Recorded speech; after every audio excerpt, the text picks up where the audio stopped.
Segundo. Segundo.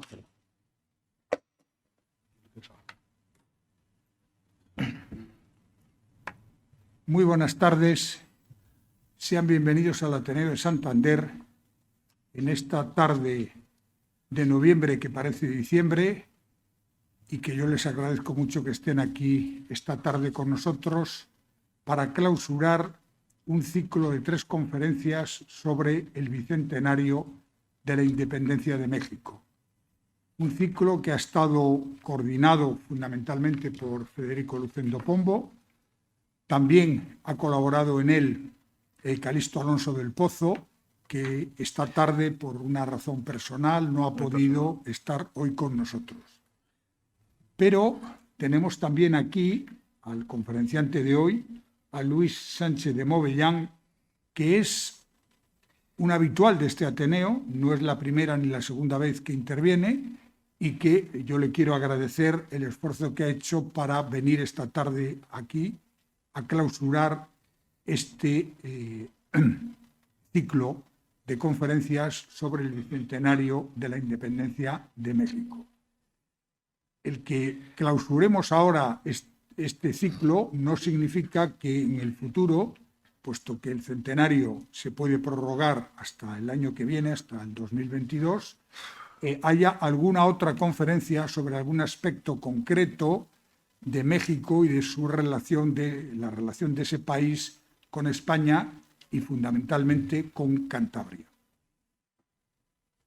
Aprovecho para saludar a los que nos están viendo a través de la transmisión en directo de esta conferencia por streaming, que cada vez la audiencia en ese canal está creciendo y que yo les agradezco que conecten con nosotros para asistir, aunque sea desde la lejanía, a estas conferencias, y al mismo tiempo a ustedes, insisto, agradecerles su presencia. Sí les rogaría que cuando terminemos este acto se evacúe la sala, por favor, primero las filas de atrás para salir al hall y que no nos quedemos con aglomeraciones en los pasillos, porque además, como ustedes saben perfectamente en este momento, el problema del COVID no solamente no parece resuelto definitivamente, sino que incluso hay algún repunte ya en Cantabria y nos amenazan con esta nueva variante del virus sudafricano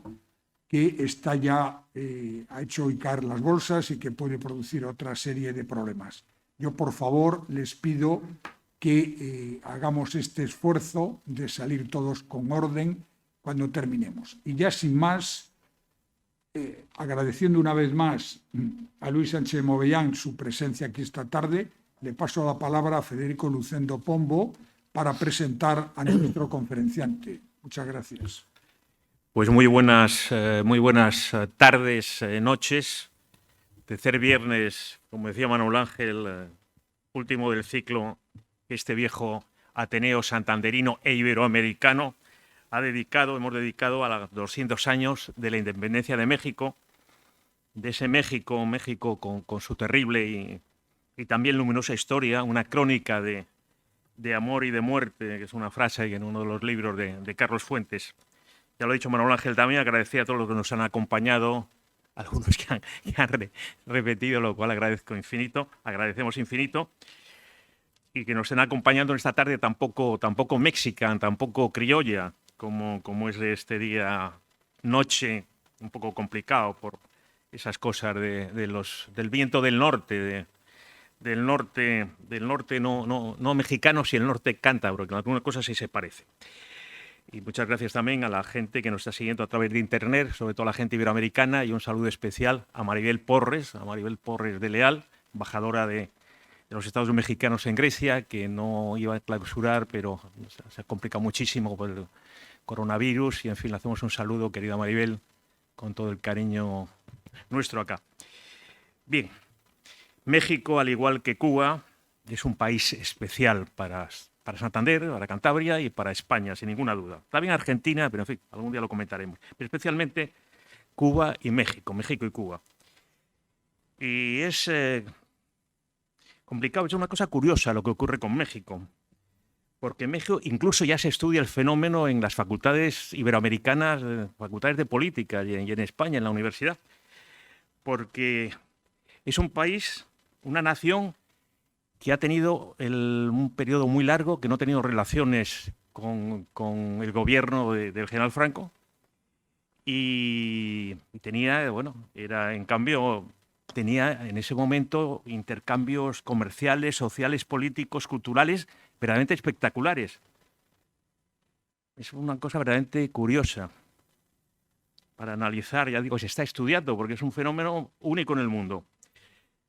Los estados, repito, los Estados Unidos mexicanos solo reconocían al gobierno de la República Española, y así como el exilio, es cierto, en el plano cultural, universitario, académico, la influencia del exilio era grande. En el plano político era prácticamente nulo, y el que diga lo contrario no miente. Las recepciones de la República Española, insisto, no hablo en el plano cultural, que era impresionante, en el plano artístico, en el plano social, en el plano estrictamente político, la casa oficiosa del gobierno de España, del gobierno del general Franco, tenía siempre más gente, embajadores latinoamericanos. Allí, pues en la República Española, las recepciones políticas, insisto, eran muy poca gente, muy pocos países. Cuba a partir del 59, alguna de Guatemala, época de Jacobo Arbenz, pero muy poca gente. Pérez Jiménez, curiosamente, el gobierno Pérez Jiménez, aparecieron por ahí el representante, un militar venezolano que estuvo un par de recepciones. Lo contaba entre otros personajes importantes del exilio, el entrañable y el gran todo Eulario Ferrer. Y es curioso, digo, porque en esos momentos, sin relaciones oficiales con el gobierno español, pues aquí están todos. Los cines hay colas para ver a Mario Morelos Cantinflas. La muerte de Pedro Infante en un avión muy trágico, la leyenda que no murió, que estaba quemado y que un poco lo pasó a Gardel. Pues aquí se sigue como si hubiera sido un acontecimiento auténticamente español. Que hablar de María Félix, que se paseaba por todos los grandes saraos de España, y no solo de Madrid, y no solo de Madrid, de Barcelona, de Bilbao, empezaba en Marbella. Que hablar de ese torero que hacía la competencia a Manolete, Carlos Arruza, o que había a Milita, que era la gran realidad con Luis Miguel Dominguín. Tanto que, en fin, se cuenta que intentó secuestrar a Lucía Bosé cuando llegó a México con 9 meses de embarazo, que era a Miguel Bosé, y él nace en Panamá, pero es una de las, no sé, leyendas realidad que se cuenta. Allá estaban todos. Aquí viene como dicen, hablamos de Gardel, pues como dicen de Jorge Negrete, que cada vez canta mejor. Jorge Negrete viene aquí a rodar una película que se llama Jalisco Canta en Sevilla, con la más, en ese momento, la más rebonita, la más chula de todas las actrices españolas, con Sevilla, con Carmen Sevilla. Aquí viene Jorge Negrete. Sí, viene y además tiene un incidente que algún día comentaremos, divertido. Por cierto, la canción que oían ha sido elegida por Guadalupe Villa, la nieta de Pancho Villa, buena amiga también de Elvira Benítez, que anda por aquí, la periodista paraguaya más brillante de su generación, muy amiga también de Elvira. Pues es la canción que de mi abuelo, la canción que más me gusta dedicar a mi abuelo es la que hemos oído antes, que es un mexicano muy poco conocido, pero en fin, el Charro, un gran tipo. Bien, y vamos a presentar a Luis Sánchez Movellán. Luis Sánchez Movellán es doctor por la Universidad Complutense de Madrid, es licenciado en Ciencias Políticas, también máster en Asesoría Fiscal, Comunidades Europeas y alguna más, abogado del Colegio de Abogados de Madrid, profesor de Filosofía, de Derecho y del Estado durante varios años en la Universidad Complutense de Madrid, nuestra universidad, querido Manuel Ángel, profesor de la Universidad San Pablo CEU, también en la todavía capital de España, profesor de Historia de Arte e Historia de España en el área sociocultural del Ayuntamiento de Madrid, ¿no, Luis?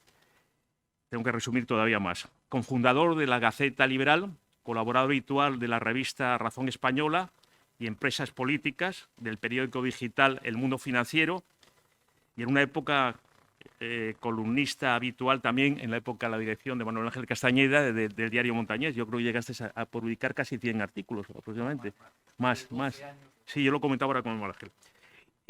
Ha sido analista político durante unos años en Radio Ya y actualmente, y termino, analista político y director del programa Españoles Olvidados en Decisión Radio. Es una radio joven, pero que está teniendo mucho en este momento, una audiencia respetable e importante en Madrid. Pues doctor Luis Sánchez Movellán, adelante. Muchas gracias.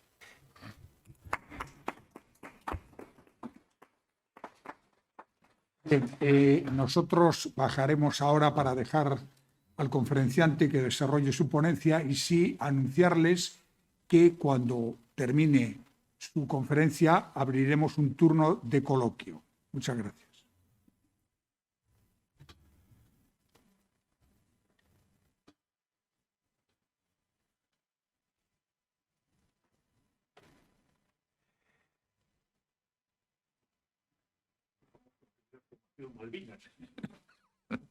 Bueno, a lo mejor en Texas, con Sam Houston y el general Santana. En primer lugar, dar las gracias a los asistentes, porque en una tarde chiapaneca, digo chiapaneca, los que no conozcan México, ahora saludaré a la señora embajadora, si van ustedes entre marzo y octubre, probablemente a las 5 de la tarde, esa hora tan torera, se desplome el cielo. O sea, esto que están ustedes viviendo, porque son de Santander, esto es el desierto del Sáhara. Háganse idea, cuando llueve en la selva chiapaneca, efectivamente lo que hay. Entonces, en esta tarde chiapaneca, muchísimas gracias por venir. Muchísimas gracias al Ateneo de Santander, una vez más, a mi buen y viejo amigo de aquellos tiempos del diario Montañés, Manuel Ángel Castañeda. También como no, a Federico Lucendo Pombo, responsable del área iberoamericana. Y no tan viejo amigo, luego lo voy a explicar, dónde nos conocimos. Nos conocimos en la Revolución Mexicana. Y ya ustedes impactados. O sea, oye, pues sí que son viejos, ¿eh? Pues sí, somos viejos. Les explicaré por qué. Y luego, cómo no, señora embajadora, muchísimas gracias por asistir a este acto. Y luego no tengo más remedio que recordar año 2010, Universidad Internacional Menéndez Pelayo, un curso de verano titulado A 100 años de la Revolución Mexicana. Y desde aquí mandar un saludo, un abrazo y un beso. Y voy a seguir como en la universidad, por jerarquía y antigüedad. Profesor don Álvaro Matute, uno de los historiadores mexicanos más reputados que yo tuve la suerte de conocerle y escucharle, al igual que Federico y al igual que Ramiro Marina, que aquí también lo estoy viendo. A la doctora Guadalupe Villa, lo ha adelantado Federico, es una de las nietas, de las múltiples nietas, no solamente tuvo una, pues ya saben ustedes la historia de Pancho Villa. Tuvo muchas mujeres más o menos oficiales, muchísimas extraoficiales, y de todas tuvo muchos hijos. Entonces, una de las descendientes es la doctora Guadalupe Villa. También a la profesora María Teresa Márquez, en su momento era la directora del Poliforum Siqueiros, yo y no sé qué cargo tendrá. En cuarto lugar, saludar al profesor Salvador Rueda Smithers, en su momento director del Museo Nacional de Historia de Chapultepec, en México. Y por último, el más joven de ellos, al profesor Héctor Zarauz. Todos ellos efectivamente dieron conferencias en esa Revolución Mexicana, a 100 años de la Revolución Mexicana, y ahí aprendimos a querer un poco más a esa tierra tan amada por nosotros como es México, y curiosamente, me imagino que luego lo dejo para que lo cuente Federico, la anécdota de lo que sucedió en ese curso de verano. Y ahí conocí yo a Federico Lucendo Pombo y a Ramiro Marina y a la periodista paraguaya Elvira Benítez, que hoy también nos acompaña. Y nos lo pasamos muy bien. Pero mi amor a México venía antes. Estoy haciendo una especie de excursus previo a la conferencia. Yo en el año, ¿qué debió ser? En los 70, yo conozco de manera accidental en Sevilla a un sacerdote mexicano de la Orden de los Agustinos, el padre Rafael, Y bueno, yo le llevo a ver Sevilla. Yo Sevilla lo conozco bastante bien, pues yo estuve en el servicio militar en Córdoba y hacía exploraciones, lo de exploraciones entre comillas, por razones de servicio a Sevilla, y le enseñé Sevilla. Y entonces él me dijo, el padre Rafael, tienes que venir a México y yo tendré el gusto de enseñártelo. Y dicho y hecho. En el año 86, si no me falla la memoria, fue el primer viaje, luego repetí en el 88 y luego en el 92-93, son los 3 viajes que he hecho a México. Y además he hecho unos viajes, la señora embajadora que me está yendo se reirá, prácticamente en guajolotero. ¿Qué es el guajolotero? Guajoloteros llaman a los pavos y guajoloteros son los autobuses de segunda. Allí hay autobuses, o por lo menos había cuando yo estuve, autobuses de primera y de segunda. Los de primera, bueno, van a sitios más o menos normales, a Monterrey, a Guanajuato, a Aguascalientes y tal. Pero luego vienen los guajoloteros, que normalmente van al sur, y entonces tienes que internarte en Chiapas o en Oaxaca, evidentemente en un guajolotero. Entonces yo he viajado en guajoloteros, y yo me jacto de una cosa, y muchos amigos mexicanos me lo han tenido que reconocer, a pesar de los pesares, que yo conozco casi la República mejor que ellos, porque la he pateado, la he viajado en guajolotero, la he viajado en avión pierde gracia el tema, pero en algún momento tenías que viajar en avión, y luego también lo he viajado en las van, que son las furgonetas estas Volkswagen, las de los hippies, pero que allí pues lo llaman los peseros, y bueno, pues incluso no solamente cumplen servicio de taxis en las ciudades grandes, sino que puedes concertar con alguno que te lleve a algún sitio y vas en esas furgonetas van. Bien, entonces esos 3 viajes que hice a México me sirvieron para conocer, me imagino que luego pues habrá alguna pregunta, ¿qué vio usted en México? ¿Qué opina? ¿Qué vio? Vi las cosas más fascinantes que se pueden imaginar ustedes, incluido ovnis. Ya alguno me lo va a preguntar. Yo no creía en los ovnis. O sea, el que cree en los ovnis es el señor Benítez. Juan José Benítez, pues escribe El caballo de Troya y escribe sobre los ovnis y tal. Y yo, bueno, pues yo no me lo creía mucho, hasta que los vi. Pero no solamente los vi, sino que cuando yo pregunto, y pregunto a los paisanos lo llaman las brujas. Por lo cual, pero es frecuente, sí, bueno, son las brujas. Pues van y vienen. ¿Cómo que van y vienen los ovnis? Pues sí, van y vienen, y van y vienen. Bueno, luego les contaré, cuando entre en el coloquio, alguno me lo va a preguntar, dónde vi el primer avistamiento. El primer avistamiento se me colocó al lado de la cabeza. Yo iba en un camión, allí los autobuses son camiones, a mí me resultó curioso. Yo la primera vez que pregunto por dónde está la estación de autobuses, me dicen la central camionera. Y digo, no, yo no quiero ir en tráiler, oiga. No, es que aquí el bus es un camión. Bueno, a mí me sucedió un camión, yendo en un viaje de camión, era primera clase, yendo exactamente, si no me falla la memoria, de Palenque a Mérida en un viaje nocturno, y a mí me despierta una luz. Lleva durmiendo 3, 4 de la mañana. Miro, entonces imagínense ustedes que lo que ven no es la cara de su perro, es un ovni pegado al camión. La luz era bastante potente y yo digo, ¿esto qué es lo que es? Que diría uno de Lepe. Y me levanto, le pregunto al chofer. Todos los choferes en los camiones llevaban una especie de altares con muchas luces con la Virgen de Guadalupe. Me imagino que, en fin, por lo que pudiera suceder, incluido que podía haber bandidos que te atracaran en el trayecto. Forma parte. Ustedes se pueden asustar, pues son europeos, igual que yo, pero bueno, allí te pueden asaltar como en el Far West. Y entonces le pregunto al chofer y dice, mira al tío por el retrovisor, y dice, no, las brujas, ahora se irá. Digo, ¿cómo que se irá? ¿Qué me está usted contando? Y efectivamente, yo pude comprobar eso que todos hemos leído cuando hemos, visto películas o documentales o incluso libros de ufología que hacen vuelos en ángulo recto. No hay ninguna nave espacial humana que vuele, todos vuelan en órbita de elipse, pero en ángulo recto no vuela ninguna nave, por lo menos conocida, en la Tierra, y mucho menos con aceleraciones que pueden ir de 0 a que desaparezca prácticamente en 5 segundos. Y entonces esa nave pegó un arranque, desapareció en 5 segundos. Entonces, para que se hagan ustedes idea de lo que vi en México. Bien, y dicho esto, como nos decía hace ya muchos años el filósofo y escritor Eugenio d'Ors, a las 7 de la tarde en Madrid, en este caso en Santander, o das una conferencia o te la dan. Pues entonces yo se la voy a dar. Como cuestión previa, ustedes estarán pensando, este tipo debe ser un americanista de bigotes, debe tener un dominio. Pues mire usted, yo no soy historiador, lo acaba de decir Federico, yo soy doctor en Derecho y licenciado en Derecho y Ciencias Políticas, me dedico a esas cuestiones. Y a mí Federico me embarcó. A mí Federico, como me embarca en todo, pues yo me apunto a lo que me diga Federico. Entonces, antes del verano me dice, oye, estoy organizando un círculo sobre México y quiero que tú participes. Y dije, chico, yo no soy americanista. La doctora Cava, que siento que hoy no pueda estar por imponderables familiares, sí, pero chico, yo... No, bueno, tú intervienes.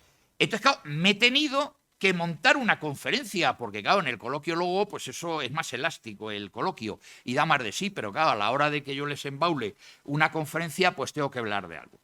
El primer problema que yo me encontré a la hora de documentarme y de ver qué contaba o qué les contaba yo a ustedes esta tarde, era la historia de México, 200 años, pero 200 años dan mucho de sí, especialmente con la historia de México, que fue una historia, sobre todo en el siglo XX, convulsa. Y yo dije, lo primero que hay que hacer es marcar un periodo. Y sobre ese periodo ya veremos qué investigo. El periodo es muy claro, lo van a ir viendo a lo largo de la conferencia. Es un periodo que abarca finales del siglo XIX, primer tercio del XX. Primero porque está el gran hecho de la Revolución Mexicana en 1910. No entenderíamos México sin ese movimiento insurgente. Y en segundo lugar, claro, yo tenía que ver cuando los emigrantes... Estoy dando la conferencia en Cantabria. Si yo la diera en Sevilla, si yo la diera en Córdoba, si yo la diera en Alicante, no tendría que hacer este planteamiento. Pero aquí lo tengo que hacer. Y ustedes probablemente tengan familia que fueron emigrantes a México y a Cuba, fundamentalmente, que es donde fuimos los montañeses. Era como se llamaban a sí mismos en Cuba y México, y donde fueron los asturianos. Luego les daré cifras. Cuántos más o menos en ese periodo del primer tercio del siglo XX, cuántos cántabros, cuántos asturianos, cuántos vascos, cuántos catalanes, etcétera, etcétera, aterrizaron por allí. Entonces, claro, esos son los dos parámetros fundamentales que yo he adoptado, primer tercio del siglo XX, y fijándome en quiénes fueron los emigrantes. ¿Por qué? Porque no entenderíamos, por lo menos, la historia de México, por supuesto, de finales, vamos a poner los últimos 20 años del 19 y el primer tercio del 20, incluso podría ser hasta los años 60, 70, pues luego ya Federico lo ha adelantado, entramos en el periodo del gobierno de Lázaro Cárdenas, con todos los exiliados que fueron, que son muchos más de los que ustedes saben, todos hemos oído, el Tesoro del Vita, etcétera, etcétera, pero hubo grandes cardiólogos, grandes escritores, grandes abogados que también tuvieron que irse al exilio, y entonces en esa época, y luego los descendientes de esos exiliados, digamos que convirtieron a México en una especie de, vamos a utilizar la frase española, de edad de plata en México, que también fue. Dicho esto, voy a contarles algo de lo que yo he escrito, y yo siempre cuando doy una conferencia la leo por una sencilla razón. Siempre tenemos la tendencia cuando vamos a dar una conferencia que si ya íbamos escrito, pues ya empezamos a hablar de lo divino, de lo humano, de teología política, de tal, y de literatura, de geografía, y entonces ya no vamos. Nos vamos, entonces nos podemos ir en el debate. En el debate sí, que además es lo que a ustedes les gusta, pero en la conferencia no. Entonces, como yo tengo que centrarla, pues me van a permitir ustedes que se la lean. El hispanoamericanismo surgió en el primer tercio del siglo XIX y quiso incrementar el comercio, las relaciones intelectuales y diplomáticas con la América de habla española. La burguesía española, durante la década de los 50 del siglo XIX, quiso recuperar los mercados americanos perdidos tras las guerras de la independencia. De igual modo, el hispanoamericanismo también se hizo extensivo a la esfera de lo cultural. El hispanoamericanismo se opuso a la influencia económica y cultural de los ingleses, franceses y sobre todo de los estadounidenses, sustentándose en la raza, en el idioma y en la larga historia común entre España y los países de la América española. El hispanoamericanismo utilizó el concepto de raza para desaprobar reivindicaciones criollistas e indigenistas y para frenar la sajonización, valga el neologismo, de Hispanoamérica. Siempre existió entre los intelectuales hispanoamericanistas conservadores españoles un rechazo a la reivindicación de aquellos otros pensadores que abogaban por tener en cuenta el pasado indígena a la hora de conformar la naciente nacionalidad mexicana. Frente a esta posibilidad se alza la solución de imponer la lengua española a través de sus emigrantes, frente a la posibilidad de que los gobiernos mexicanos quisieran defender y preservar la cultura indígena que va contra el hispanoamericanismo. Los planteamientos raciales defendidos, por ejemplo, por nuestro gran escritor y cineasta Vicente Blasco Ibáñez. Les ha sorprendido el nombre. Luego les voy a contar algunas de las opiniones. Ustedes saben perfectamente, Vicente Blasco Ibáñez ha sido uno de los grandes intelectuales, anticlerical, republicano, masón, progre, para que nos entendamos en el lenguaje moderno, y él opinaba todo lo peor, luego voy a citarle a él personalmente, que ustedes se puedan imaginar, con lo cual no se piensen ustedes que todos los progres han defendido el indigenismo. No, los progres del siglo XIX y de primeros del siglo XX iban bastante en contra de lo que supuso el indigenismo. Como digo, los planteamientos raciales los va a defender nuestro gran escritor y cineasta Vicente Blasco Ibáñez y se van a entrelazar con las consideraciones del darwinismo social. Este pensamiento juzgó, el darwinismo, que la raza y fundamentalmente la latina y la sajona fueron primordiales para la construcción de la civilización. También consideró que la raza blanca era superior a la africana, asiática o amerindia. De hecho, Blasco Ibáñez creía que la emigración blanca haría progresar a México y que el hispanoamericanismo debía eliminar culturalmente al indio y al mestizo. Estos planteamientos hoy, con los ojos de hoy, planteamientos raciales, nos suenan raros. Pero tengan ustedes en cuenta que estamos donde estamos, finales, principios del siglo XX. Las teorías de Darwin, de la evolución, tienen mucho predicamento. Y también tienen predicamento, no lo olvidemos, yo lo he repetido muchas veces en conferencias, en coloquios, en charletas de radio, que el conde de Gobineau es un británico que es el teórico del racismo, de ahí beben todas las fuentes racistas, desde la nacionalsocialista a la eugenésica norteamericana. No se crean ustedes que los gringos son muy buenos. Los gringos, si pueden liquidar al personal, lo liquidan sin ningún empacho.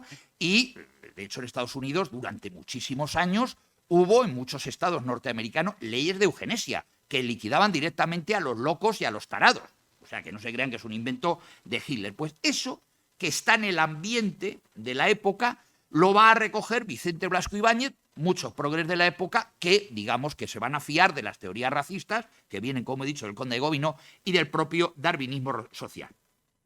Para los intelectuales españoles que viajaron a México entre finales del siglo XIX y el primer tercio del siglo XX, el mantenimiento del idioma español era sustancial para contener a los Estados Unidos. Teníamos muy claro que el enemigo, hoy lo seguimos teniendo muy claro, sobre todo los hispanoamericanos, y no digamos los que están al lado de acá del Río Grande, que el enemigo es el gringo. Usted va a México, yo en México, y los amigos que tenía eran gente conservadora, gente de la élite mexicana, o sea que no se crean que el odio al gringo era solamente algo de los pobres, de la calle, de las clases más miserables. No. Los mexicanos tenían una idea sobre el gringo, porque claro, el gringo está ahí con la bota. Y además, no olvidemos que el gringo les robó voy a utilizar la terminología jurídico-política clásica, al virreinato de la Nueva España, la mitad de los Estados Unidos. O sea, si ustedes han viajado por los Estados Unidos o ven un mapa de los Estados Unidos, prácticamente la mitad de los Estados Unidos, estamos hablando de la Alta California, lo que hoy es California, Nuevo México, Nevada, Arizona, Texas, ni les cuento, etcétera, etcétera, se lo arrebataron a los mexicanos. Todos han visto la película del Álamo. La película del Álamo, Sam Houston, con Davy Crockett.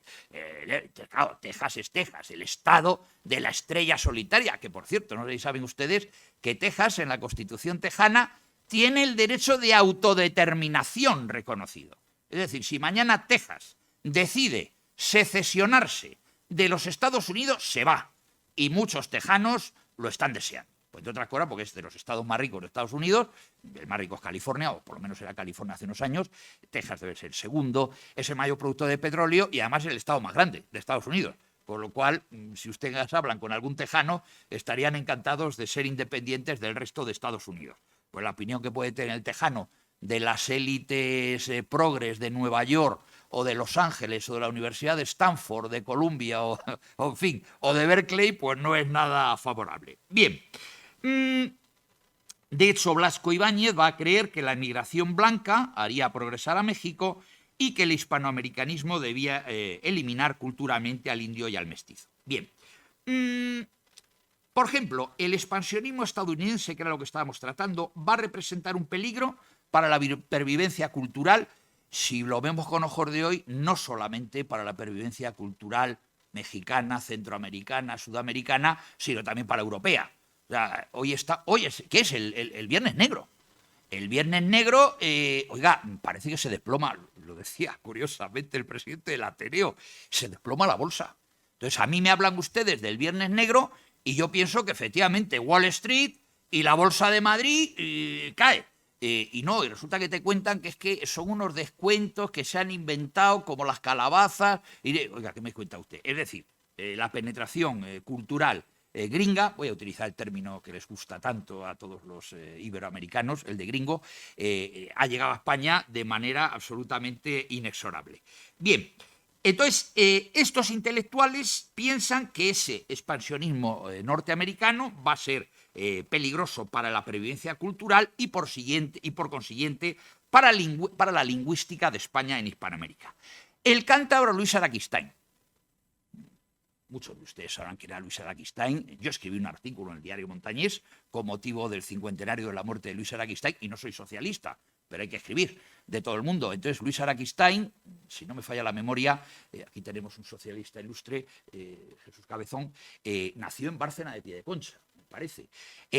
Yo creo que ha sido uno de los grandes intelectuales del Partido Socialista, y lo tenía que traer a colación lo que opinaba, primero porque es cántabro, sobre este particular. Cito: Luis Araquistáin mantenía: la personalidad histórica de España está estrechamente entremezclada con la América de su lengua, por el futuro tanto como por el pasado. América es su obra. En el futuro es la esperanza mayor de su subsistencia. Pero anúlese o redúzcase la personalidad histórica a base del idioma de la América hispana y se habrá reducido la personalidad histórica de España. Fíjense lo que dice. Si se reduce la personalidad histórica y lingüística de América, automáticamente también se reduce la personalidad histórica de España. Analícenlo con ojos de hoy. Estamos en eso.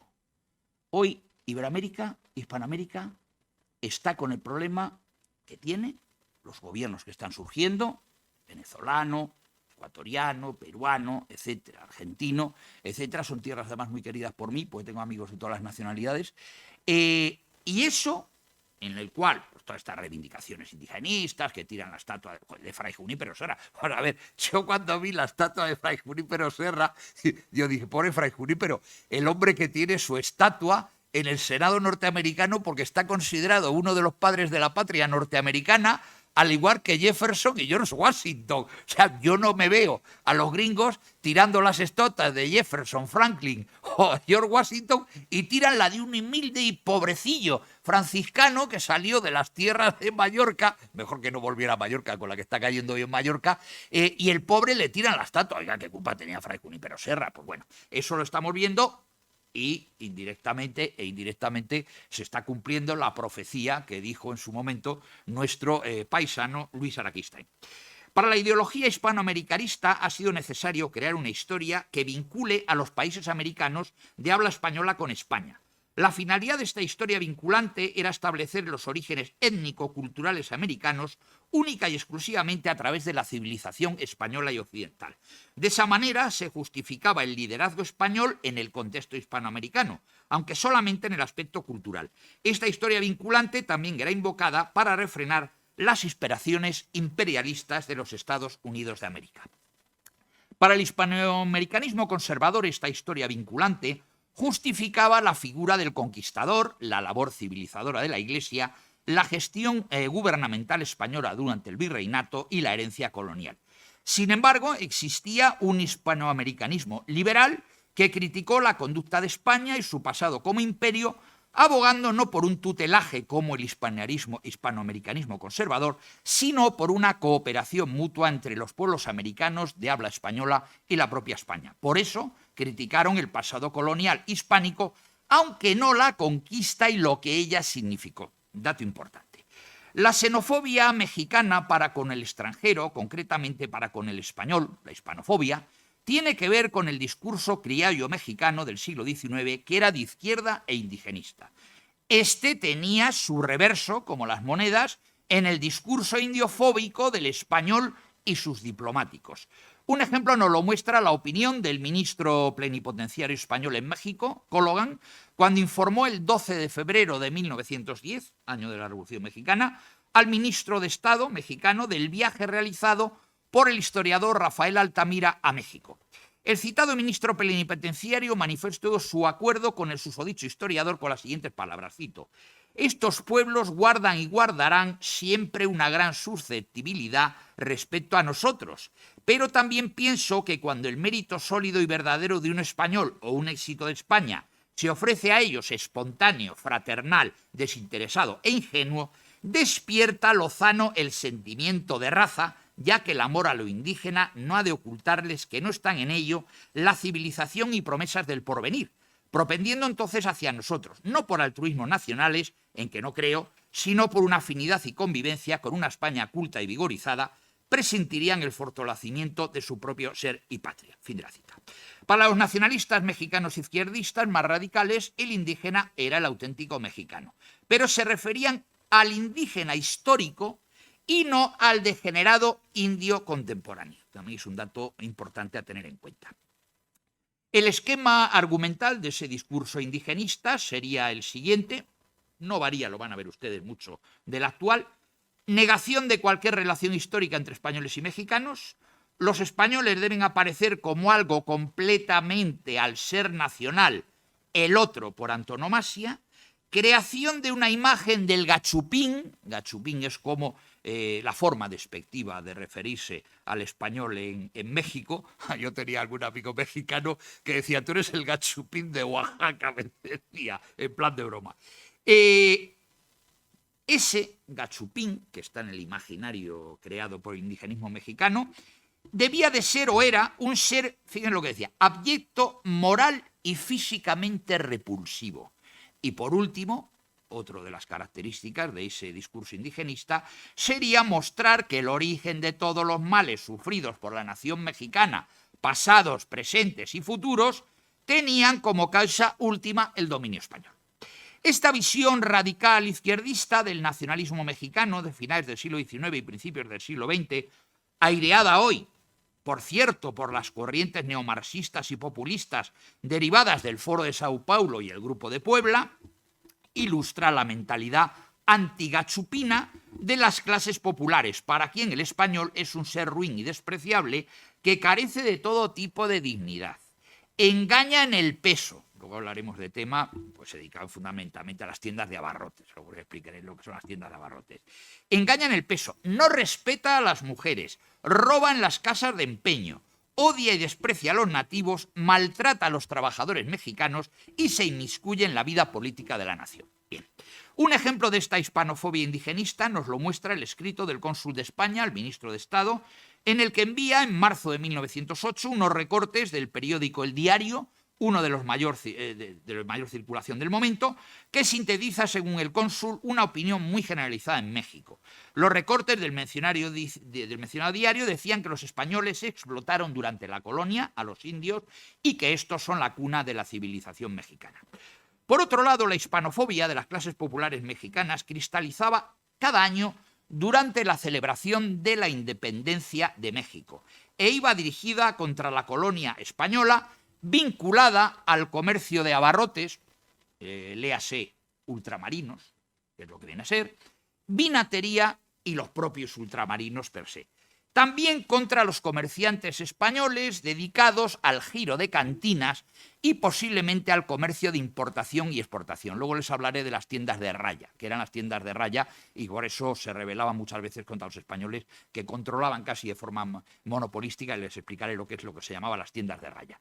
Esta hispanofobia era debida a las antipatías que algunos sectores sociales tenían contra el español y se habían creado y alimentado en razón de la memoria histórica mexicana a propósito de la interesada leyenda negra sobre la conquista y también por los abusos cometidos por la administración virreinal.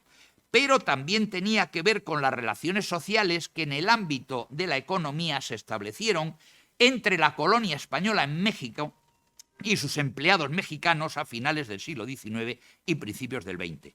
Estas antipatías laborales, que se daban en el ámbito rural y urbano, se debían muchas veces al menosprecio y maltrato de algunos españoles, dueños o administradores de fábricas o haciendas, para con el indígena. Me van a disculpar, pero no le he puesto el silencio y ya saben ustedes lo que pasa con las nuevas tecnologías. Bien, perdón. Uno de los móviles específicos de la hispanofobia que afloraba anualmente en la celebración de la independencia era la afirmación por parte del pueblo mexicano de su patriotismo convertido en nacionalismo radical frente al extranjero, particularmente contra el español. Como reflexionara Octavio Paz, cito, Cortés divide a los mexicanos, envenena las almas y alimenta rencores anacrónicos y absurdos. El odio a Cortés no es odio a España, es odio a nosotros mismos. El mito nos impide vernos en nuestro pasado y, sobre todo, impide la reconciliación de México con su otra mitad. Hasta aquí la cita de Octavio Paz. Un ejemplo de la hispanofobia en la celebración de la independencia mexicana nos la da otra vez el cónsul de España en México, que el 10 de septiembre de 1908 informa al ministro de Estado de los graves sucesos ocurridos en la ciudad de Tehuacán durante las fiestas de la independencia mexicana, a la que se adhirieron los españoles que habían prosperado. En el susodicho informe, el cónsul reprochó las injurias que habían recibido los españoles en lugar de estar agradecidos por sumarse a ese acto. Cito, y en vez de agradecer tal manifestación, turbas de mexicanos vociferantes arrancaron aquellas, se refiere a las banderas españolas que junto con la mexicana colgaron en sus casas, y las arrastraron a la plaza de armas en donde las quemaron. Fin de la cita del informe del cónsul español. Como podemos observar, la visión del otro por parte de nuestra diplomacia calificaba al pueblo de turba, no olvidemos, es despectivamente clasista, y la contrapone a la superioridad cultural y elitista del español y de la clase dirigente mexicana, porque valora la democracia, el liberalismo, el parlamentarismo, la convivencia y el progreso, calificando a las masas protagonistas de esas acciones, es decir, el pueblo mexicano, de inculto y bárbaro, portador de una cultura contestataria y subversiva, desbordada y anárquica, contrarios a las formas civilizadas y a la cultura parlamentaria y peligrosos para esta. En resumen, las clases populares están al margen de su concepción positivista. No se olviden que es el gran siglo o el gran momento histórico del positivismo que nace con Augusto Comte, recuérdenlo, de la civilización y el progreso. También hubo hispanofobia en las fábricas entre los empleados españoles, eran administradores técnicos o vigilantes, y el proletariado mexicano. Aquellos, los empleados españoles, presuntamente maltrataban a los obreros y además quedaban impunes por sus buenas relaciones con los patrones o con el régimen político imperante. Sin duda, los enfrentamientos étnicos en las fábricas no solo fueron influenciados por la política, sino que también se mezclaron y a veces se confundieron con los de clase social. También influyó el lugar que ocupaban los españoles y mexicanos en los medios de producción. La presencia de españoles en México no fue importante desde el punto de vista numérico, si las comparamos con Argentina, los gallegos, que los llaman allá, que fue el país que más inmigrantes españoles recibió, Argentina, cuyo número asciende, fíjense ustedes, 600.000, Argentina, entre los años 1906 y 1910, o con Brasil, por ejemplo, en Sao Paulo, había unos 220.000 españoles en 1920. Pero sí eran importantes, no por el número como hemos dicho, pero sí desde el punto de vista socioeconómico, los emigrantes españoles en México. Los españoles en México sobresalieron por su alto nivel de calificación, ocupando puestos de trabajo fundamentalmente en los sectores secundario y terciario de la economía azteca. En el año, voy a empezar a dar cifras, pues las cifras nos aclaran mucho la realidad. En el año 1910 residían en tierras mexicanas casi 30.000 españoles. Es una cifra muy importante, siendo su relación porcentual casi el 0,2% de la población. Incluso la prensa española del momento y algunas fuentes diplomáticas llegaron a hablar de 50.000 españoles residentes en México. Estos números van a descender durante la Revolución Mexicana, que se inició en noviembre de 1910, y entre este año y 1921 la población española en los Estados Unidos mexicanos va a registrar un crecimiento negativo del 9,7%, es decir, decae como consecuencia de la revolución. Luego veremos algunas de las causas, efectivamente, de por qué esto es así. La mayoría de la población española, que llegó a México a partir de 1895, año en que se va a acelerar la emigración española, dando lugar a estas cifras tan importantes en el primer tercio del siglo XX, estuvo compuesta por hombres solteros con edades comprendidas entre los 16 y 30 años, mientras que la población española femenina, que fue muy escasa, estuvo básicamente constituida por mujeres casadas o viudas. Eso es así porque, ya les comenté, mi abuelo fue emigrante en Cuba, se fue en 1910, y mi abuelo se va soltero, luego viene aquí a Santander a casarse, se casa con mi abuela, vuelve a marchar a La Habana, y en La Habana nacen mis dos tíos por parte de madre, mayores, nacen en La Habana, están bautizados. Tengo además guardado como documento histórico la partida de bautismo expedida en la Catedral de La Habana, legendaria Catedral de La Habana. Entonces, mis vinculaciones sentimentales con Cuba son las que son. Yo me emociono, lo siento. Tengo familia en Miami, tengo familia en Estados Unidos y, bueno, fue una tragedia. Determinados hechos históricos que sucedieron el 1 de enero del 59 para parte de mi familia. Mi abuelo no estaba allí, mi abuelo vuelve en el año 25, pero lo que son las historias de la familia, perdonen ustedes la digresión familiar, mi abuelo era camisero, aprendió el oficio de camisero en Cuba, llegó a tener un holding de camiserías en Cuba, lo cual era raro, pero llegó a tener 5 camiserías, no sé si era el camisero más importante, pero sí ganó mucho dinero. Pues tengan ustedes en cuenta que el fondo de armario de la burguesía cubana no eran 2 o 3 camisas, podían ser 100 camisas. Con el calor que hacía en Cuba, además de materiales como la seda, algodón egipcio, lino, etcétera. Entonces, eso hizo que ganara mucho dinero, lo invirtió en la bolsa de Nueva York, y ¿saben ustedes qué sucedió? En octubre del 29, mi abuelo se arruinó. Y esa es la historia de mi familia. Como consecuencia de eso, años después, prácticamente terminada la guerra civil, se murió de un infarto. Yo creo que entre los disgustos de unos, de otros, de ver a Cuba, el dinero que perdieron en la bolsa de Nueva York, etcétera, se murió. Bien, hecha esta digresión, pero tenía que contarlo porque hoy estamos de migración. Respecto a las ocupaciones de los españoles en México, hay que señalar que predominaron los dependientes, artesanos y jornaleros sobre los propietarios y comerciantes acomodados. También prevalecieron los empleos relacionados con las actividades urbanas y aquellos vinculados con las actividades rurales. Las actividades del campo y la pesca incorporaban al 6,67 los españoles, las actividades empresariales en la industria del comercio y las finanzas el 43,48%, los asalariados empleados en esas áreas alcanzaban el 25,92% y los trabajadores especializados integraban el 5,64% de las actividades productivas. Es decir, con base en el Registro Nacional de Extranjeros mexicano, el 77,32% de los españoles aparece dedicado a actividades productivas de clara orientación urbana frente al 6,67% rural o pesquero, y el 16,1% restante estaba asociado a trabajos no especializados, entre los cuales probablemente figuraban el trabajo doméstico y de servicio. Los emigrantes españoles habitaban sobre todo en el Distrito Federal, el 67,14% del total, y después ya a mucha distancia en Puebla, el 3,56% del total, y a continuación en Veracruz, el 3,03% del total. Las grandes 5 ciudades en las que españoles se ubicaron fueron Córdoba en Veracruz con el 1,09%, Orizaba también en Veracruz con el 0,59%, Jalapa en Veracruz con el 0,48%, Atlisco en Puebla con el 0,42% y Tehuacán, en la zona de Puebla, con el 0,34. La mayoría de nuestros compatriotas residentes en aquel país eran originarios de Asturias, 21,08%, y Cantabria el 17,76%.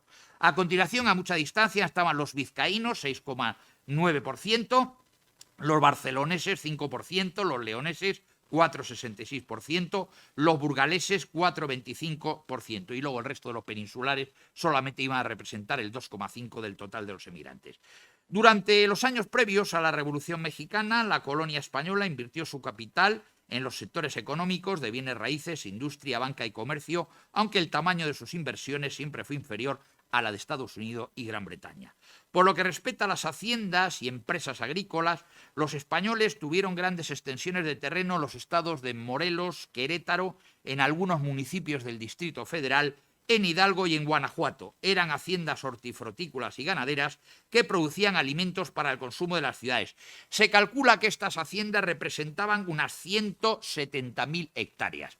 Los hacendados españoles también fueron banqueros. Los bancos que fundaron tuvieron como misión alentar el intercambio de sus productos con los del sector primario y promocionar recursos económicos para sus propias haciendas y sus negocios del sector alimentario. En el comercio representaron el mayor número de extranjeros que se dedicaron a esta actividad económica. Se emplearon en el intercambio de alimentos y conservas, donde dominaron de manera abrumadora. En 1890 los establecimientos españoles abarcaron el 50% de los intercambios del país. Los españoles, aparte de dedicarse a las tiendas de abarrotes que les comenté, a ultramarinos, también participaron en la venta de un amplio género de productos manufacturados nacionales y extranjeros, producidos o bien en sus centros manufactureros o importados directamente por las firmas mercantiles de las cuales muchas de ellas controlaban. En otros casos, el comercio español se va a distinguir por su marcada especialización y en ocasiones mantuvo bajo su control géneros completos de mercancías, como ocurrió con los zapatos, que estuvieron dominados por los asturianos. Dentro del sector de la banca que estamos hablando, fundaron a partir de 1882 instituciones de crédito con capitales acumulados en México y no procedentes de España. Ese año crearon en el Distrito Federal el Banco Mercantil, con capitales de comerciantes empresarios, tanto mexicanos como españoles. En 1884 apareció también el Distrito Federal en Banco Nacional de México, como resultado de la fusión del Banco Nacional Mexicano, que lo fundó un consorcio francés, y el Banco Mercantil, que aún contaba con una fuerte inversión de capitales españoles. En 1886 se establecen en la capital mexicana el Banco de Londres y México. En 1900 se funda el Banco Oriental de México en Puebla, y en esta misma ciudad crearon en 1904 la institución bancaria privada que se llamó el Descuento Español. Entre 1880 y 1890 se van a fundar establecimientos de emisión a lo largo y ancho de toda la República, siendo la intervención de los residentes españoles una constante en el nacimiento de esas instituciones. De hecho, bajo el gobierno de Francisco Madero, la colonia española confía en él, y en 1913 van a fundar el Banco Comercial Español, cuyo objetivo va a ser atender las operaciones y demandas del pequeño comercio hispano. Por lo que respecta a la industria, algunos miembros destacados de la colonia española participaron en la creación de fábricas en el sector textil, papelero, tabaquero y alimentario. En México DF, en 1911, se van a contabilizar 25 fábricas dirigidas por españoles, lo que equivalía al 53,19%, ojo, del capital industrial de la capital de la nación. 12 de esas fábricas se encuadraban en el sector textil, otras 3 destilerías, otras 4 elaboraron tabaco, otras 3 pertenecían al ramo del metal y una produjo material de construcción. Luego surgieron también ingenios textiles en Puebla y Monterrey, donde se va a crear una de las empresas más importantes del momento, en 1900, la fundidora de hierro y acero. Los empresarios españoles mantienen en México una fuerte presencia económica, con algunos altibajos tanto durante el mandato de Madero como con Huerta y Carranza. Y ya bajo la presidencia de Porfirio Díaz, España se va a servir de México para llevar a término su política hispanoamericanista, ya me va a dar un toque de atención, que consistía en buscar una alianza estratégica con los países hispanoamericanos. Voy a reducir un poco el tema. Bien, la hispanofobia. Por seguir con la hispanofobia y dejar un poco la economía. Como lo decía alguno, esa ciencia lúgubre, la economía. Bien, los españoles, ¿por qué la hispanofobia violenta? Pues se encontraba en la desconfianza y aversión que suscitaron muchos españoles en las clases populares por haberse convertido en propietarios durante el régimen de Porfirio Díaz, el porfiriato, y simpatizar con él. Los españoles también tuvieron, en tanto que propietarios, conflictos con productores directos, con consumidores, les enfrentó a los obreros, a los empleados. De hecho, cito otra vez al intelectual y político socialista cántabro Luis Uriquistain, que opinaba que los gachupines representaban cuanto había de más odioso para los mexicanos. Eran el recuerdo del pasado colonial, eran los señores de horca y cuchillo de casi todas las haciendas del país, eran los monopolizadores del pequeño comercio con beneficios mayores del 10%, eran los prestamistas a usura fabulosa. Araquistain quería que Hispanoamérica continuara con su espíritu de hispanidad para no ser absorbida por la cultura estadounidense. Fíjense lo que decía Araquistain. Por ese motivo juzgó que el emigrante español, dada su altivez y soberbia, era un obstáculo y que esa altanería procedía de los tiempos coloniales, continuando tras la Guerra de la Independencia y el porfiriato. Ese sector izquierdista indigenista va a mantener que todos los extranjeros residentes en México eran enemigos acérrimos de la revolución, que todos se enriquecieron más con la revolución, que aumentaron sus capitales, especialmente después de la Primera Guerra Mundial. Es verdad que la Guerra Mundial fue un chollo para muchos países pero de Iberoamérica. Tenemos que ir un poco acabando para hacer el coloquio. Y es muy ¿hasta qué hora interesante. tenemos? Pues te quedan como 5 minutos. Ya, pero el coloquio que va a ser. Porque si me dices terminamos a las 8:20, pues claro, tengo que cortar. Vamos a ver. El político español Marcelino Domingo. Muchos de ustedes dirán, ¿quién era Marcelino Domingo? Pues bueno, Marcelino Domingo era un político de la Segunda República, si no me falla la memoria, miembro del Partido Radical Socialista y que fue ministro de Educación. Joder, entre Marcelino Domingo y Salvador de Madariaga y don Fernando de los Ríos, que fueron ministro de Educación, y la ministra de hoy, no hay comentarios. Bien, ¿qué opinaba el político español Marcelino? Estos son malicias mías. ¿Qué pensaba? Pues pensaba Marcelino Domingo que las clases populares mexicanas odiaban a los españoles porque estos eran conservadores y contrarrevolucionarios, apoyaban las rebeliones conservadoras antimaderistas y se regocijaron con el régimen dictatorial del general Victoriano Huerta. Voy a ir terminando y voy a citar a Vicente Blasco Ibáñez. Bien, ¿qué decía o cómo se quejaba Vicente Blasco Ibáñez de la hispanofobia de las clases populares mexicanas durante la Revolución? Lo expresa de la siguiente forma, cito a Vicente Blasco Ibáñez. El populacho, fíjense lo que utiliza, la definición, el populacho rural, al que han enseñado los llamados revolucionarios, entre comillas, el odio al extranjero, lo primero que hace cuando va a sublevarse es atacar a los comerciantes vociferando «mueran los españoles». Lanza este grito no solo por antipatía histórica, sino porque los españoles forman la mayoría del comercio. Esto no impide que ataquen también al norteamericano, al francés o al italiano que existan en el pueblo. Lo importante es que el enemigo tenga mostrador y caja con dinero. Y luego de matar a los españoles y limpiar en la caja, salen al campo a defender los sacrosantos principios de la revolución. No lo digo yo, lo decía Vicente Blasco Ibáñez. Bien, podríamos hablar de la Iglesia, que también tenía tintes en su momento de corte indigenista y provoca algunos discursos de obispos. El obispo de Morelos en algún momento hace una homilía incendiaria y protesta también el cónsul de España en aquel momento ante el ministro de Estado. Bien, este discurso hispanofónico mexicano tuvo su reverso, como he dicho, en la prensa española, tanto monárquica como republicana. El diario barcelonés de ideología republicano-federalista nos dice: indios feroces, mezclados de apaches y comanches, quijotescos hidalgos feudales y conquistadores, atavismos han apelado a la violencia, faltos de razón, al instinto, exentos de cultura, y el fuego de las pasiones atizadas por los fuelles que soplan desde el norte ha completado el cuadro. Un periódico catalán republicano federalista decía esto. ¿Qué decía el Diluvio de Barcelona o el Noroeste de Gijón? Que también eran republicanos y, por tanto, regeneracionistas. Cito, el Noroeste. Por tanto, si España quiere hacer política económica con las naciones americanas, si quiere tener con ellas un importante intercambio, ha de comenzar necesariamente por regenerar su política interior en todos los órdenes de la vida. Debe España cultivar esos campos, convertirlos en yermos, criar una riqueza ganadera importante, en lugar de dedicar inmensas dehesas a la cría de la red de Brac, y ha de perfeccionar y multiplicar su industria. Por eso, he acortado mucho, por bien ha dada la hora feliz en que fue instituida la fiesta de la raza. La fiesta de la raza no la crea Franco. la crean los iberoamericanos, empezando por los mexicanos y acabando por los argentinos. O sea que lo traigo a colación para que veamos periódicos republicanos y regeneracionistas. ¿Qué decían los diarios asturianos y cántabros? Voy terminando. El diario asturiano El Carballón nos dice: Asturias ciertamente tiene una gran deuda que saldar con América. Precisa reconocer que doquiera se anote un asomo de progreso, un principio de bienestar, donde haya una iglesia restaurada, una escuela moderna, simplemente una casa pintada de blanco, allí está el americano. Lo que nosotros entendemos como el indiano, allí está el oro de América. El rotativo El Cantábrico de Santander nos dice: consúltese con los millones que los montañeses han traído de allí y ha de haber moneda de oro que salte de gozo, ansiosa de convertirse en diversos manjares suculentos y en algunos vinos exquisitos que animen a los comensales a gritar con entusiasmo delirante: ¡viva la confraternidad hispanoamericana! En definitiva, y termino, como dijera el premio Nobel Octavio Paz, apenas Cortés deje de ser un mito ahistórico y se convierta en lo que es realmente un personaje histórico, los mexicanos podrán verse a sí mismos con una mirada más clara, generosa y serena. Muchísimas gracias.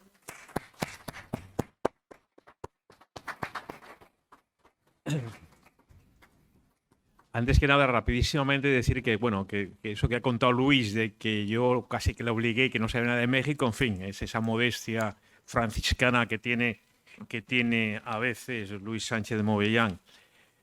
Decir que es tan cierto lo que dice, por otra parte, el tema gringo, el tema de Norteamérica, que hasta 1925 los indios norteamericanos no podían votar. Cuando en la Nueva España, gente como el ingeniero Garcilaso de la Vega mandaba tropas peninsulares.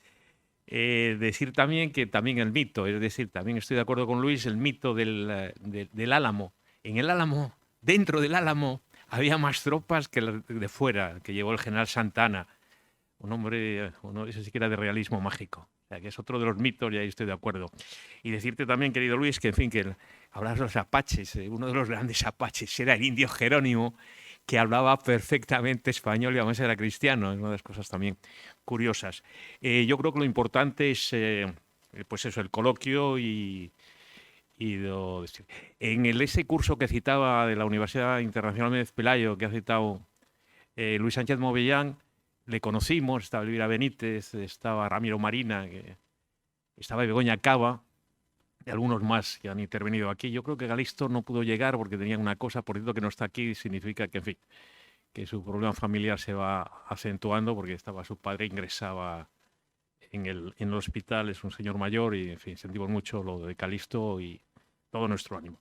Pues en ese curso, estos historiadores, entre ellos Guadalupe Villa, pues estaban dando una imagen diferente, es decir, estaban un poco en la línea de Octavio Paz o lo que tú citabas, de que, bueno, que si algo, que en fin, que no fue Hernán Cortés y sus 22 hombres, que fueron miles y miles y miles de indígenas que se sublevaron contra el imperialismo y contra el gobierno genocida de los aztecas.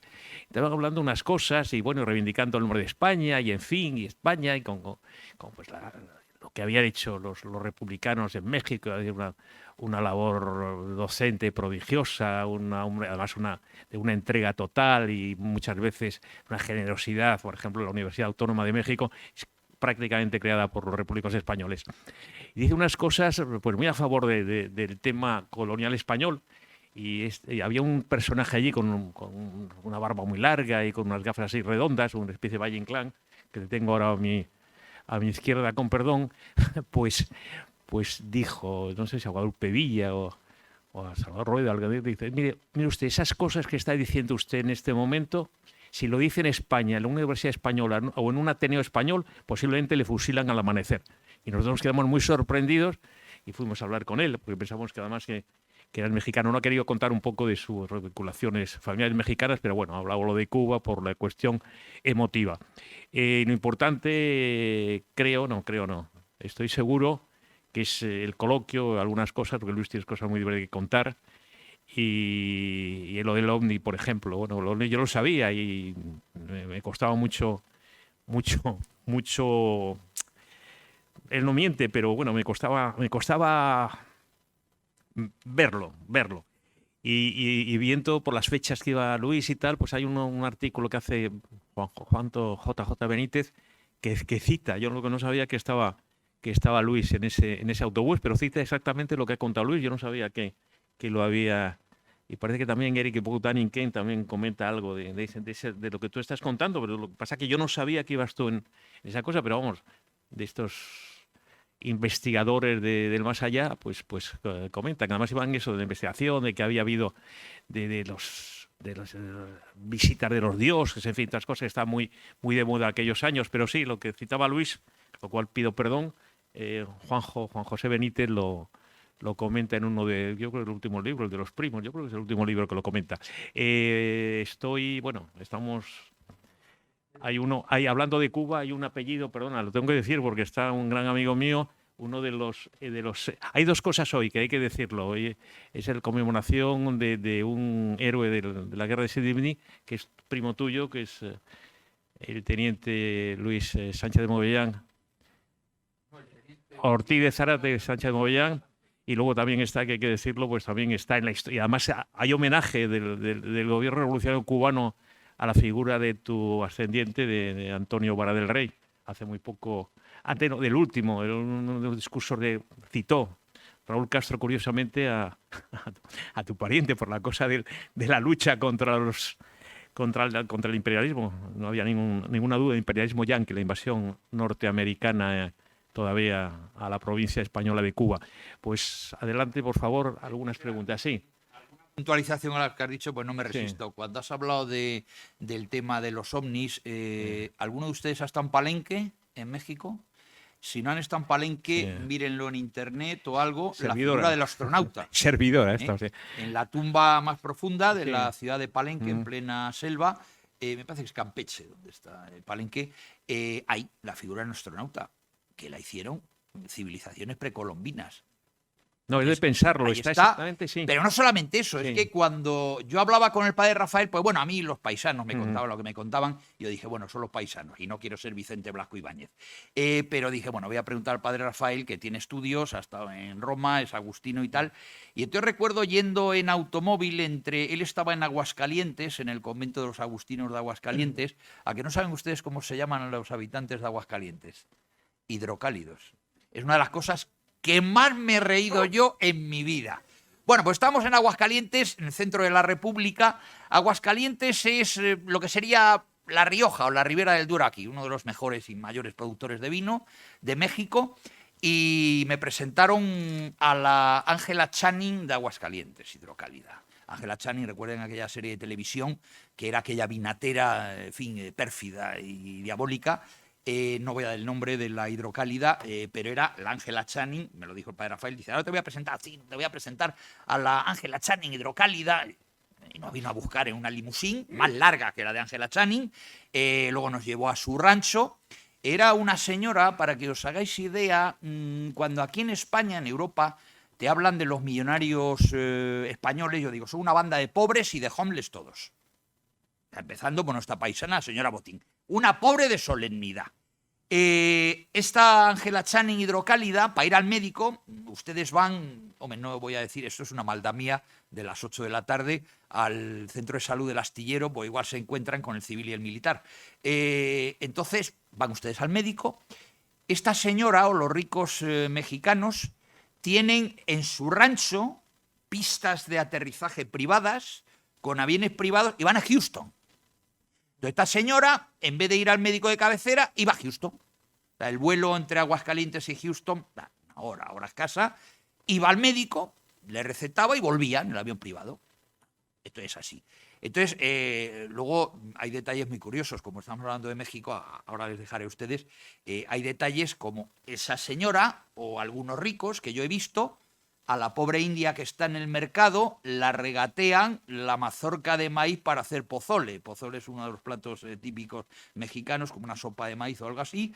Entonces la regatean. El peso, yo estaba estupefacto y ojiplático. O sea, la tipa va en su jet privado a Houston y a la pobre india la regatea la mazorca de maíz. Ya, bueno, eso es México. O eso es Guatemala, que también lo conozco bien, o eso es... conoce muy en Nicaragua y Colombia, el hispano-colombiano. Esto es claro, esas grandes diferencias y esas visiones que tenemos los europeos cuando vamos a México es espectacular. Entonces, lo que iba contando, y con esto ya termino las notas a pie de página a la intervención de mi querido amigo Federico, vamos, me parece que era entre Aguascalientes y yo no sé si era Sombrerete o Torreón, en la zona norte, y vemos en el terreno, era una llanura, unas lomas, pero unas lomas que tú las miras y dices, son artificiales, no son naturales. Y le digo, oye, Rafael, ¿y esas lomas, las pistas de aterrizaje? Digo, ¿cómo que la pista de aterrizaje? ¿Qué me estás contando? O sea, parecía las llanuras de Nazca. Recuerden ustedes que lo habrán visto en algún documental, ¿no? Digo, ¿cómo? Sí, hombre, aquí aterrizan los... Pues, ¿cómo que aterriza? Entonces yo vi los ovnis ahora 3 veces. Uno en esa zona, una noche también, curiosamente los he visto siempre de noche. Otra en ese viaje que hice entre Campeche y Mérida, viajando por la noche en el camión.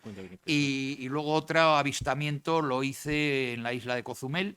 Estaba yo en la isla de Cozumel, la zona aquella de Mérida, cuando todavía no era... Ahora a mí me ha comentado la gente que aquello es peor que Benidorm, toda esa zona de, en fin, de Mérida, Akumal, Tulum, Chichén Itzá, etcétera. Yo lo llegué a conocer, de hecho, si conocéis la playa de Akumal, es en la zona más próxima a la zona de Belice, en el estado de Quintana Roo. Yo he dormido en la playa en una hamaca entre 2 palmeras. Hoy eso es imposible.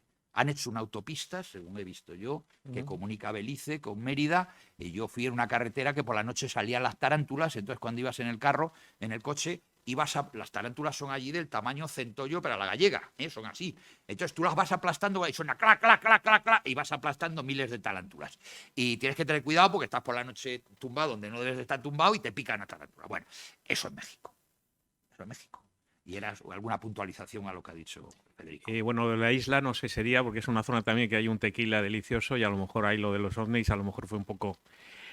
Hablamos antes y que por favor intervengan, pero hablamos de, por ejemplo, de cuando no había relaciones entre México y España y México, era tanto se hablaba de, por ejemplo, de Madrid en México, Raúl ahora mismo, tanto se hablaba de Raúl que Agustín Lara, el famoso Agustín Lara, que no conocía Madrid, hace el famoso chotis Madrid, Madrid, Madrid, lo hace sin conocer Madrid. De tanto que había oído hablar de Madrid, y ahora es prácticamente uno de los signos de la comunidad de Madrid. Y Agustín no sabía nada. O sea, no había estado jamás en Madrid y hizo vamos, un chotis que es inmortal.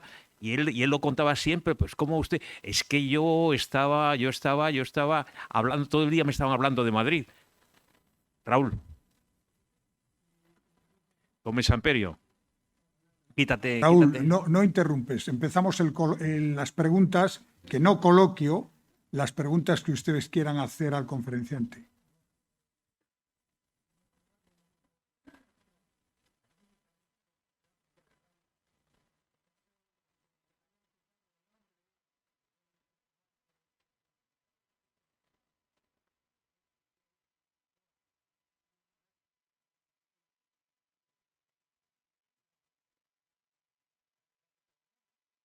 Hablamos en el segundo, Raúl.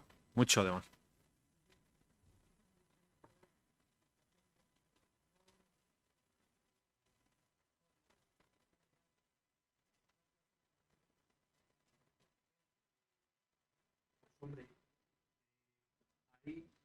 Como diría el clásico, me pillas en offside. Entonces, yo lo reconozco, yo lo he dicho desde el principio, yo no soy un experto en México, menos de José de Escandón, pero bueno, se hace una extrapolación de qué representaron tantos y cuantos españoles que aterrizaron por allí. Pues bueno, voy a hacer una extrapolación general, todos los españoles, todo lo español, lo he dicho a lo largo de mi conferencia, hoy, volviendo a esos criterios de finales del 19, primeros del 20, de indigenismo puro, todo lo bueno es lo indigenista, lo que se desprende del Foro de Sao Paulo, es decir, hay una revisión neomarxista del propio marxismo. Además lo digo con conocimiento de causa, pues yo milité en la época clandestina del Partido Comunista de España.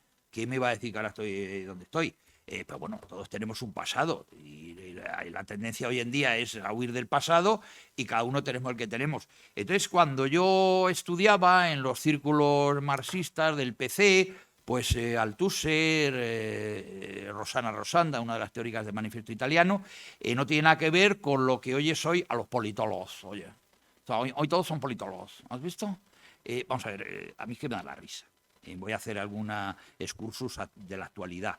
Yo soy politólogo, pero digamos que la gente de mi generación éramos politólogos de segundo lugar, es decir, estudiabas historia, estudiabas periodismo, estudiabas economía y además hacías políticas. Hacer primero derecho, yo hice primero derecho y luego políticas, era un chollo. Me convalidaron la mitad de la carrera, con lo cual en 2 años terminé el resto de la carrera de políticas. Pero hoy, si os habéis fijado, por los políticos al uso, son 2 politólogos. O sea, ¿y usted ha hecho algo? No, yo nada más que politología. Y hago la voz impostada, de manera como el prosopón, la máscara griega para interpretar en el teatro.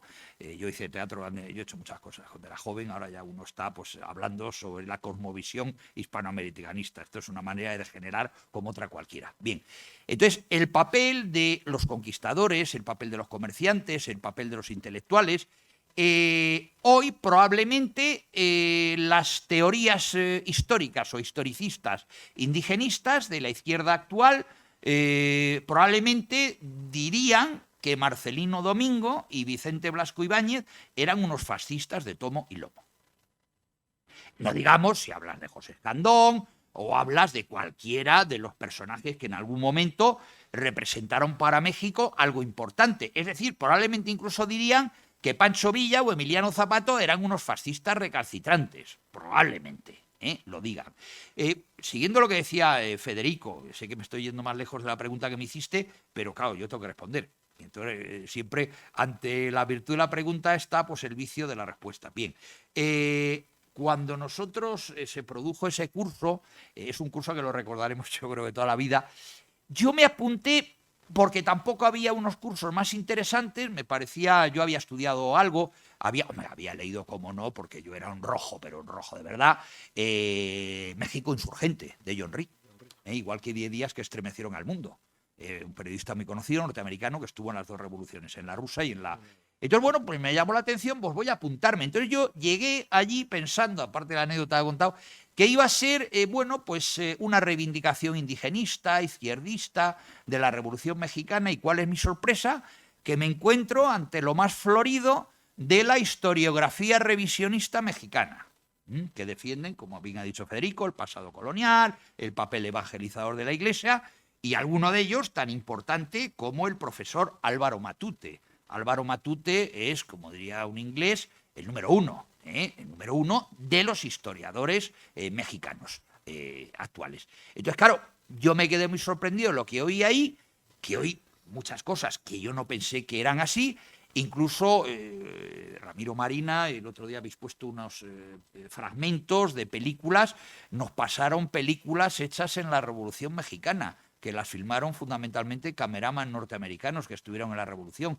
Entonces, todo eso hoy, por centrar un poco el balón, tú que eres periodista deportivo, sobre Escandón no te respondo, pero he hecho un excurso, todo aquello que haya representado el papel en la esfera que queramos de un español en México, hoy con el presidente López Obrador está siendo demolido. Fíjate, yo nunca pensé que pudiera haber un presidente más izquierdista que Cuauhtémoc Cárdenas, hijo de Lázaro Cárdenas, cuando me parece que se presentó a las elecciones compitiendo, no sé si era con Fox o alguno de la derecha, que representaba al Partido Democrático. Yo dije, ya, más a la izquierda de Cuauhtémoc Cárdenas no hay nadie. Pues sí. Además tiene, me parece que el partido que tiene ahora mismo el presidente López Obrador es así como el partido Morena o algo parecido, un nombre rarísimo que se ha inventado. Porque el PRI, bueno, el Partido Revolucionario Institucional, es un heredero directo de la Revolución Mexicana y bueno, hasta muchos años en el poder, y eso tenía una lógica, si podemos, entre comillas, ¿no? Pero hoy de repente aparecen tipos que dicen una serie de barbaridades y que, claro, el problema que están teniendo es que están llevando a un país rico, no os podéis imaginar las riquezas que tiene México, pero no solamente riquezas desde el punto de vista agrícola o ganadero y tal, sino digamos, riquezas de pensamiento. El Instituto Tecnológico de Monterrey no tiene nada que envidiar al Instituto Tecnológico de Massachusetts. Tiene la Universidad, lo citaba Federico, Autónoma de México, hay la Universidad de Anáhuac, hay universidades muy prestigiosas en México. Entonces, en México el capital humano y científico que tiene México es de los más importantes y, bueno, pues desgraciadamente pues estamos con la política que estamos, y México, sobre todo luego el problema del narcotráfico, que si queréis lo podemos hablar luego, o alguna pregunta que haya, es francamente grave. De todas formas, el señor Perojo, que ha estado en las tres... Perdona, Sí. Federico. Yo creo que hemos consumido hora y media y es el momento de darles a ustedes el protagonismo y, por tanto, quien quiera hacer alguna pregunta, ahora es el momento, porque, insisto, creo que la parte de la ponencia está más que cumplida. ¿Quién quiere hacer alguna pregunta? Sí, adelante. ¿Qué opinión se tiene ahora, está hablando del presidente nuevo mexicano, ¿no? ¿Qué piensan los mexicanos de nosotros de España ahora, aparte de lo que esté pensando y esté incluyendo el presidente? Vamos a ver, hasta donde yo sé y lo poco o mucho que puedo conocer a los mexicanos, pasa como en España, como en Alemania y en todos los países. Una cosa es la opinión del pueblo, de lo que podemos opinar usted y yo, y otra cosa es lo que opinan las élites.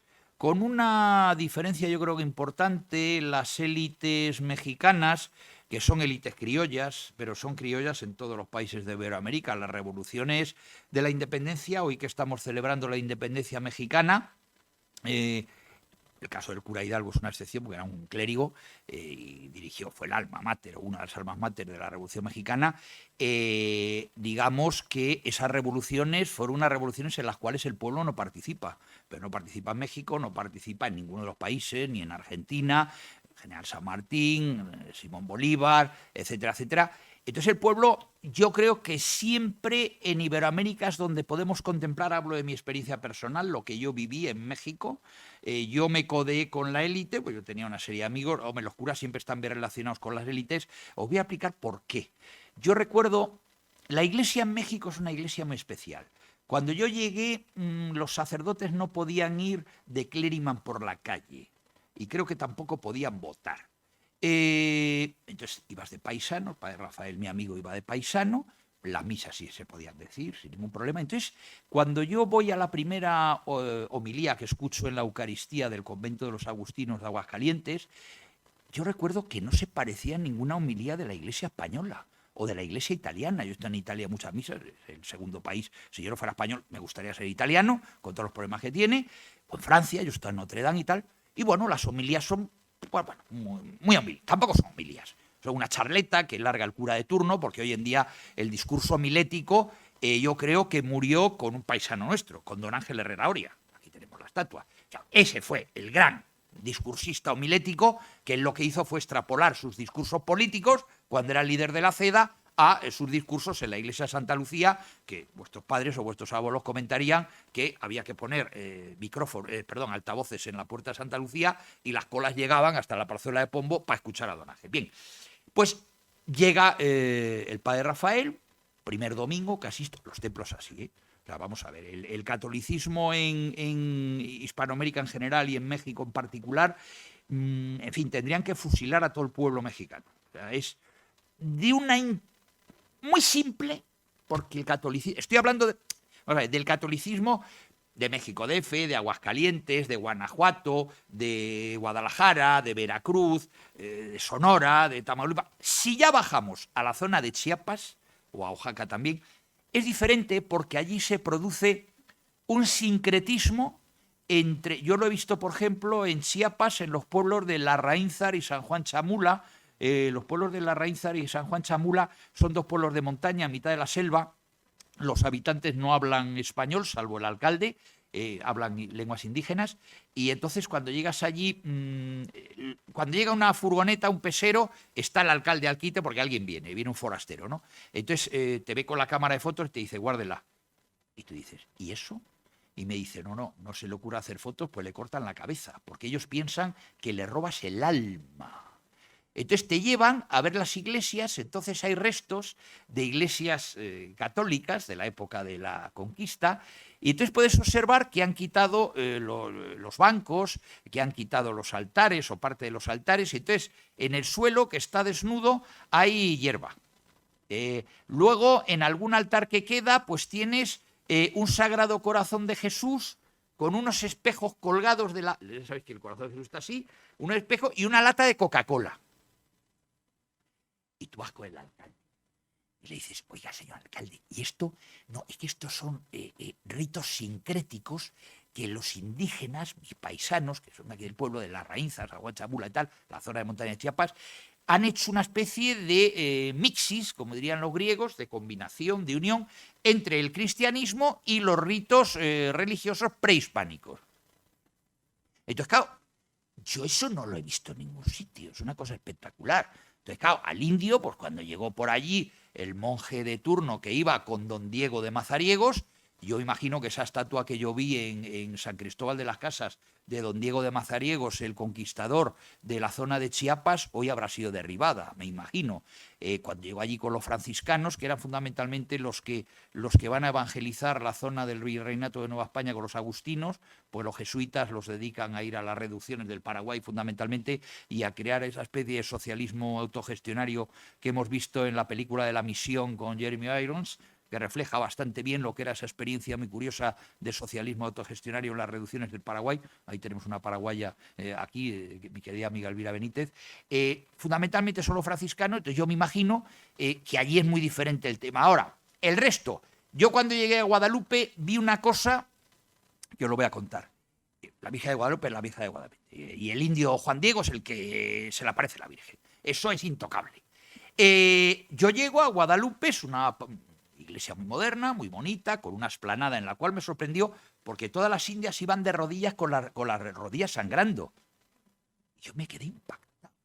Digo, en España yo no me veo a la gente yendo de rodillas por el Valle de los Caídos.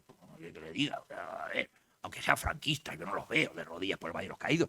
Y allí iban, pero con una fe que les mirabas la cara y decías, coño, esto parece Lourdes, perdonen en fin, parece Lourdes o Fátima. Y cuando llegaban, o cuando llegas a la imagen, el icono de la Virgen de Guadalupe, ves que hay una alfombra mecánica. Que tú te montas, parece la calle Lope de Vega, ahora que le han puesto rampas. Te montas y tú... Y yo digo, coño, ¿y esto? Y ya le pregunto a un padrecito que había por ahí, digo, oiga, padrecito. Y te digo, hombre, claro, es que si no se me apeletonan todos y lo hemos tenido que poner y tal. Entonces, claro, tú te montas... Vas como los aeropuertos, ¿no? Una alfombra mecánica y vas y lo... Yo dije, no me lo puedo creer. Eso si van ustedes a Guadalupe y no lo han quitado, verán ustedes. Entonces, claro, la fe, las homilías que le estaba contando, llega el primer domingo. Queridos hermanos, tenemos unas goteras en el tejado, nos falla la calefacción. Digo, joder, está haciendo, joder, un listado de mantenimiento, joder, el cura. Pues sabe, y termina. Luego ya cuenta lo que te digo, te dice, y cuando termine, no más que se me aflojan la chequera en la sacristía. Digo, coño, esto se llama atraco a cheque armado. O sea, ustedes no irán a ningún cura en España, se me aflojan la chequera. Pues lo matan al cura. Y yo dije, a ver qué pasa ahora. Bueno, había tiros, nunca mejor dicho, porque entraban armados. Otra cosa que me sorprendió. En una iglesia entran armados unos tipos a oír misa. Y yo dije, con unos revólveres preciosos, con las cachas de nácar que parecían el general Patton. Y claro, por la pinta del que entra con las espuelas que suenan, clink, clank, clink, clank. Yo digo, coño, este es de los ricos. Era el más rico. Entonces, cuando el padre Rafael hace ese memorial de necesidades, se pegaba a la gente por dar dinero. Y él había pedido, allí no existe como aquí el estado del bienestar, la seguridad social, bueno, hay una seguridad social pero muy chapucera, etcétera, etcétera. Entonces la Iglesia tiene que suplir todas esas necesidades de subsistencia. Entonces, claro, me decía el padre Rafael, pues yo soy como Robin Hood, que roba a los ricos para dárselo a los pobres. Textual, un agustino. Y llega, a él había pedido que había que hacer una escuelita para los niños pobres, los niños indios y tal, y que a ver quién daba el terreno y quién daba luego el dinero para la construcción. Pues llegó el de las espuelas y el revólver, que era don fulano, A ver, padrecito, y saca la chequera. ¿Qué se necesita? Y pues mire usted, don fulano, pues así como $50.000. Dice, bueno, yo como soy espléndido, 100.000. $100.000 y no pestañeó el de la pistola, el revólver. $100.000. Dice, yo pongo el terreno y lo compra usted y hace la escuelita. Además, grande, que se note. Y me pone una placa. Eso es México. Entonces, ¿qué opina el pueblo? ¿Qué opina la élite? La élite en un momento determinado puede hacer eso. Oiga, le doy 100.000 euros. No, se queda tan a gusto. O sea, aquí alguien del IBEX 35 va a soltar $100.000 para la iglesia de Santa Lucía, por ejemplo. Bueno, en este caso sí lo soltaron, la familia Botín. Pero otra iglesia, San Roque, qué sé, los capuchinos, que ya se ha ido, todos los curas y tal, se quedaron tan tranquilos. O sea, allí el catolicismo yo creo que va a ser muy complicado intentar exterminarle y estar en la misma política que en España o que en Europa, porque la agenda del Foro de Sao Paulo y del Grupo de Puebla está en vigor.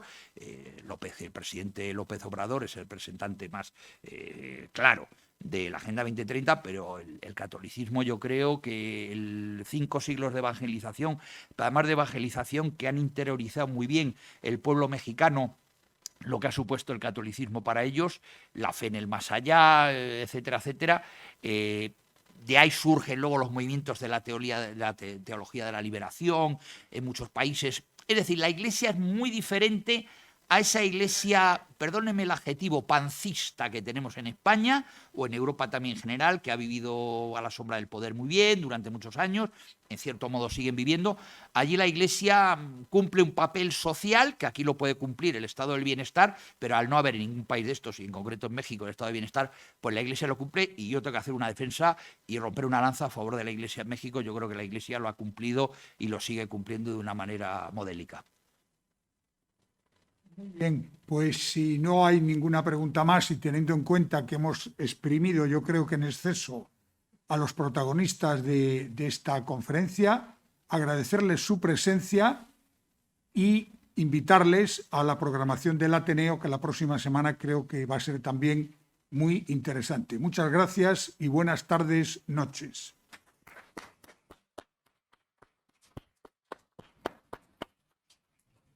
Está bien, ¿no? ¿Sí? Está bien.